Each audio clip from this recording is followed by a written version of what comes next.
Saturday, September 25th, 2021, 11 a.m. You seriously forgot to get her a birthday present? Presley asked, holding her camera, which was rolling. I forgot, Felix shouted, mildly irritated, as he walked beside Presley, carrying tape, scissors, a label maker, and a tube of wrapping paper. They were walking down a side street, heading to Lakeville Supercenter, when a speeding beater pickup truck from 1979 in Cherry Red came by.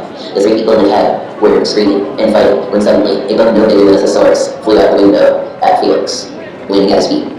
The book had a cover around what appeared to be flesh and teeth. The amount of teeth was unnatural. Good enough. Dolly likes weird shit. What the Gucci hangs out with? Felix said, and immediately began wrapping the book. I'll cut this out of the video. She doesn't need to know how Dayton really got this book, Presley said, sighing. Thank you. You're my good friend, Presley, Felix said, smiling.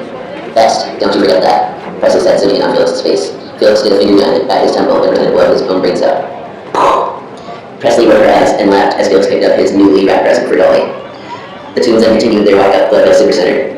The further the pair of friends walked, the more bizarre things felt. The gift Presley had for Dolly was in her backpack. The first odd thing that happened was a couple of crows stood circling over Felix. The next was a few squirrels starting to follow them, and then several more came and murdered and stopped running. The hundreds of crows circling above Felix were screaming and changing heights with their flight. As more squirrels joined the chase along the trees, the pursuit soon became more malevolent. The squirrels had begun to throw things at Felix and Presley, forcing the two of them to book it to the mall. When they got there, they saw Mabel and Tex next to Choco and the Taransky twins. Saturday, September 25th, 2021, 6 p.m. The moment that Dolly Savage arrived, the entire group spent the day shopping with the birthday girl and enjoying food on the food court. The hours of fun went by in a blur, and by 6 o'clock in the evening, they were nearly finished with the movie in the theater. As the projector turned off and the lights went up for the cleaning, and no other customers were present, Dolly and her friends cleverly snuck around to hide from every employee. Hours passed as they evaded employees and security guards, and Lakeville Supercenter was closed. The only security left were the ones keeping eyes on parking garages on either end of the huge building. When the coast was cleared from the perspective of the 8 friends, the lot of them scurried up the food court presents and cake. Mabel had the candles for some reason, and there were some silly looking fuck-ass candles too. Just as Tex was about to light them, Dolly stopped. I want the presents first. Dolly said, wagging her pointer finger. Tex struggled awkwardly and shoved his lighter in his own mouth for no fucking reason. So Jacob Taransky passed his present to Dolly, and she was no time opening, revealing the present was a red and green striped sweater crop top. Then Melanie Taransky passed her present, which was a 2-in-1 box present, a glittering black white bird fedora, and a right-hand glove partially made of metal with holographic silver and golden panels made of real blades. Mabel's present was a box set of art that was directed by Jennifer Blaze and starring Monica Green.